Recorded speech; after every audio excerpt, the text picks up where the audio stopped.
Hello there my fellow sim racers and welcome. Why don't you come and take a seat next to me right at the front of the hype train, as we are going to be checking out the new Automobilista build. Yes, that's right, we're going to dive into version 1.4 of AMS2, the build to end all builds. We're going to find out if the new tyre model, physics and suspension updates have made this the sim title we've all been waiting for. Well, there's only one way to find out, so let's get out on track and let's go racing.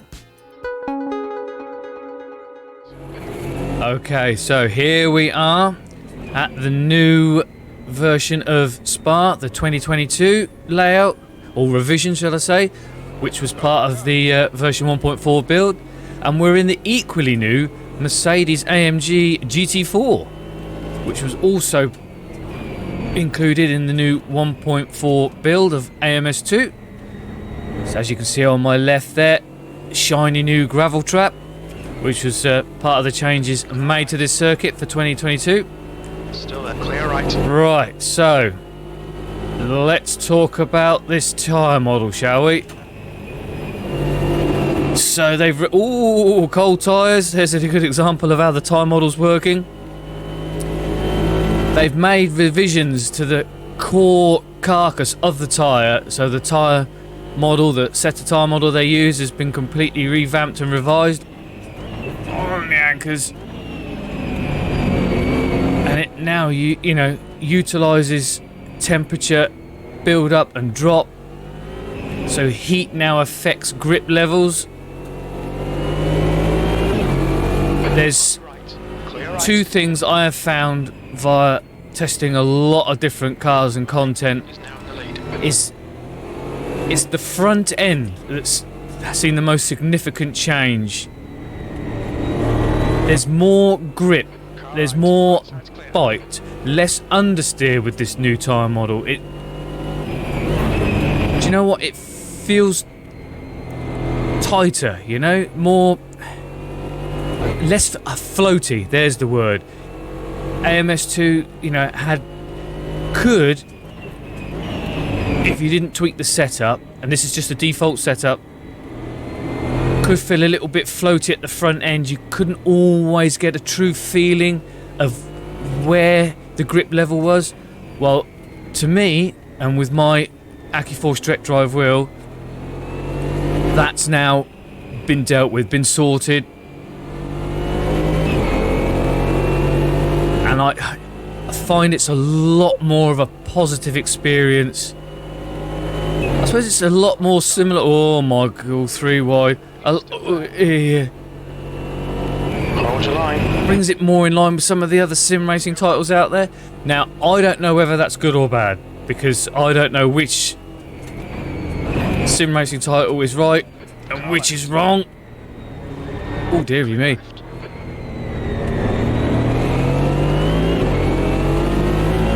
And I've also found that things like traction control is now far more natural feeling, and actually when you tweak it up and down, it's not quite such a pronounced effect. It's more subtle. Each little, increment up or down has just that little change to it. See that front end tucked in much better now we've done a lap and got those tyres warmed up. Yeah, it's some of the little small touches that the update to the physics model has brought about that's made some of the biggest changes. It's incredible, really. I don't know how they keep pulling out these big updates. You play MS2 and I am a fan. I've been a fan of it since it came out. I know it had a wobbly and a shaky start, and unfortunately they lost a few people along the way, and they've never come back, so it's not quite got the audience that it really did deserve. But well, Reiza Studios have got to take a little bit of the blame for that. it might have been better just to hold off for a little while longer, but hindsight, wonderful thing.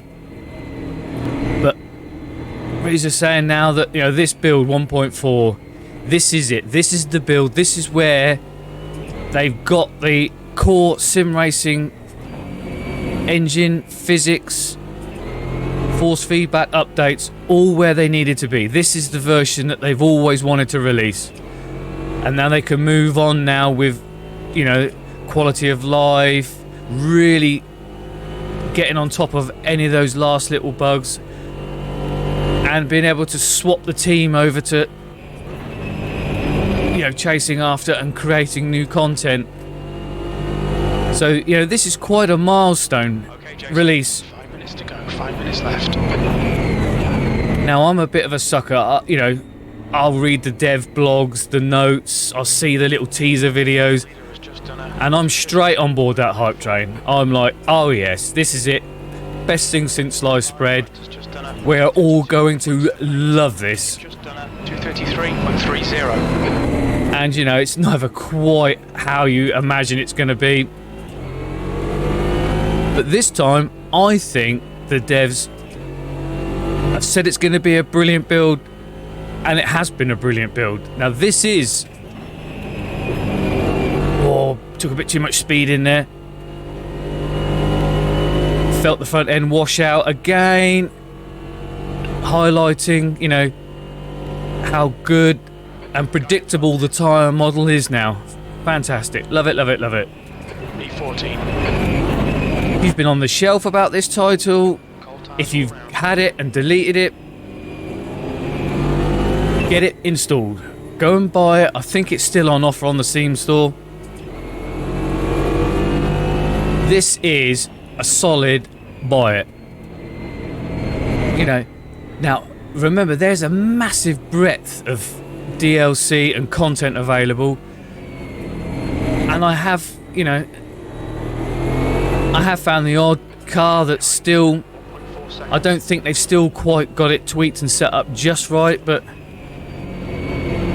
you've got to go hunting for the odd little bit of car or content that hasn't quite had the polish that some of the more popular and well-used content has received. But I think you're going to jump into just about everything and anything, and then instantly get tuned in, get dialed in, get a feel for it, and just get so much enjoyment out of it. You know, we've had the latest release of the Racing USA DLC. I know the Part 3, they've released it free for all for now until the 2022 car IndyCar gets added, be that fully licensed or not. But, you know, we've got oval racing, and I'll tell you now, pick up some of the old, you know, earlier Racing USA DLC packs with the older Indy cars, champ cars, and get yourself around a super speedway. It is some of the most intense racing you will ever have. Put the AI aggression up to max, and I tell you what, they will run you right up against the apron, or down against the apron, or right up against the wall, lap after lap.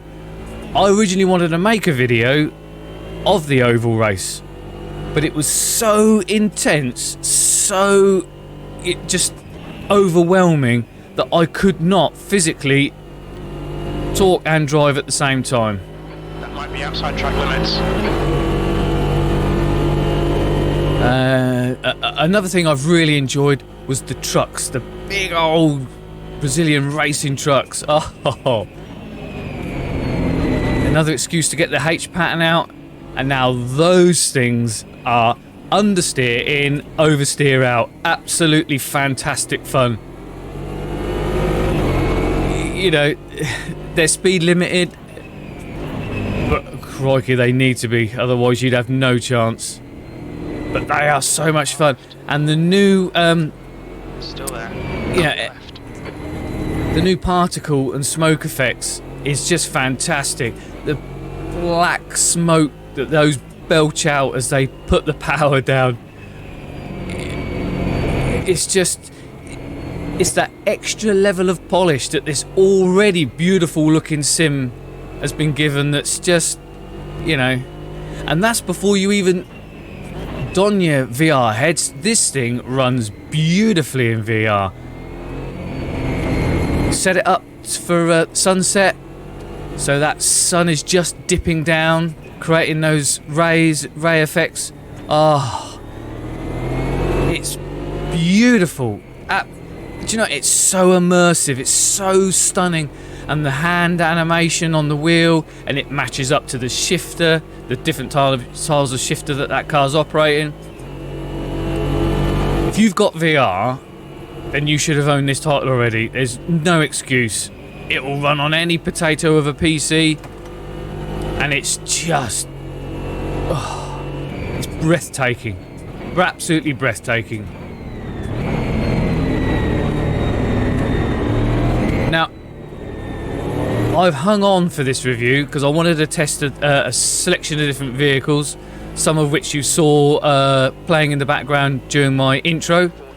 That's the end of the race. Bad luck, mate. Right, just find a little chat as we do this cool down lap. So there's so much to enjoy on this, but I have found that it was better to wait for the inevitable hot fixes that came along. So we're now on version 1.4.3, catchy naming system, which saw some changes and to the AI, little tweaks. I found that initially, Hold your line. I found it hard to race the AI. They tended to bunch up a little bit, and they weren't always overly aware of your position in relation to them. But I did find that a lot of that could be fixed by using the new aggression settings. We don't have a slider anymore now. What we now have is just predefined settings, so low, medium, high, and now there's a max. On your left. And the max setting, well, that's what I've found actually gives you the best racing. The cars are more willing to battle each other, but I found, although the aggression setting was more to deal with how the AI reacted to each other, I found that on max they were far more aware of you, and it saved a lot of the door banging moments that you got with some of the lower settings. And in general, when I recorded a video, I'd have the AI down as low as 80%, so as you know, I could do the talk and drive bit, but these are running at 100%. So again, you're gonna need to revisit your your AI settings. For me, in my testing, I think setting the AI aggression to max gives you the most realistic, gives you the best racing. Clear left. Against the AI. They feel, it's funny, they feel more relaxed, more natural to race around them with. But of course, you know, that's going to be personal opinion. It all comes down to what you're looking for out of your AI racing. But on the whole, I have fallen even more in love with this sim racing title, and I still continue to be blown away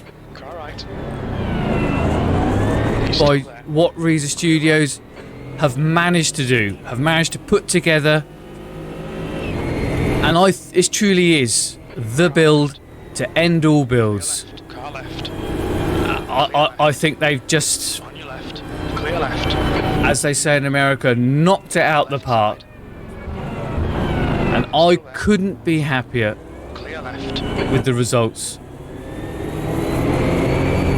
Right, we'll leave them to go and do another lap as we pull over and just park up here. Well, that's my take of version 1.4.3 of Automobilista 2 by Reiza Studios. I think it deserves the tag of the best build ever, and it does take the sim into a new era moving forward now, I can't wait to see what they do now that they've got the core components of this title sorted. As always, I'd love to know what you think. Are you going to give Automobilista a try? Have you tried the new build? Are you as impressed with it as me? Let me know. I want to know good, bad, happy, sad. Let me know in the comments. Let's have a little discussion about what we think and where we think AMS2 is going to go forward from here. In the meantime, thank you very much for watching and listening to me ramble on. A like and a subscribe would go a long way to showing that you enjoyed this video. And also, don't forget to check out one of my other sim racing videos. Coming up will be a Battle of the Sims video where I compare the AMS2 Caterham with the newly released R-Factor 2 Caterham to see which one came out on top on that battle. It's only a quick little one-lap shootout, won't take much of your time. I think you might enjoy it. In the meantime, happy sim racing. I'll see you out on track. Bye bye.